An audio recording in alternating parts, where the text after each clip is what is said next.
ವಾಹನ ತಪಾಸಣೆ ಮಾಡುತ್ತಿದ್ದ ಪೊಲೀಸರೊಂದಿಗೆ ಅನುಚಿತವಾಗಿ ವರ್ತಿಸಿ ಕರ್ತವ್ಯಕ್ಕೆ ಅಡ್ಡಿಪಡಿಸಿದ ಪ್ರಕರಣಕ್ಕೆ ಸಂಬಂಧಿಸಿದಂತೆ ಅಮಲು ಪದಾರ್ಥ ಸೇವಿಸಿ ದ್ವಿಚಕ್ರ ವಾಹನವನ್ನು ಚಲಾಯಿಸಿದ ಯುವಕನೋರ್ವನನ್ನು ವಿಟ್ಲ ಠಾಣಾ ಪೊಲೀಸರು ಬಂಧಿಸಿ ಪ್ರಕರಣವನ್ನು ದಾಖಲಿಸಿಕೊಂಡಿದ್ದಾರೆ.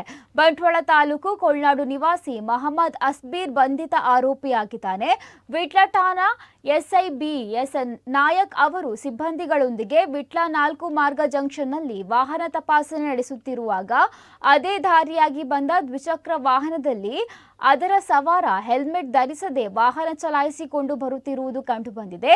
ಕೂಡಲೇ ಆತನನ್ನು ತಡೆದು ನಿಲ್ಲಿಸಿ ವಿಚಾರಣೆ ನಡೆಸಿದಾಗ ಆತ ಎಸ್ಐ ಬಿ.ಎಸ್. ನಾಯಕ್ ಅವರೊಂದಿಗೆ ಅನುಚಿತವಾಗಿ ವರ್ತಿಸಿ ಕರ್ತವ್ಯಕ್ಕೆ ಅಡ್ಡಿಪಡಿಸಿದ್ದ. ಆತನ ವರ್ತನೆಯಿಂದ ಸಂಶಯಗೊಂಡ ಪೊಲೀಸರು ಆತ ಅಮಲು ಪದಾರ್ಥ ಸೇವಿಸುವ ಬಗ್ಗೆ ಸಂಶಯಗೊಂಡು ಈ ಬಗ್ಗೆ ವಿಚಾರಿಸಿದಾಗ ಆತ ಅಮಲು ಪದಾರ್ಥ ಸೇವಿಸುವುದರಾಗಿ ಒಪ್ಪಿಕೊಂಡಿದ್ದ.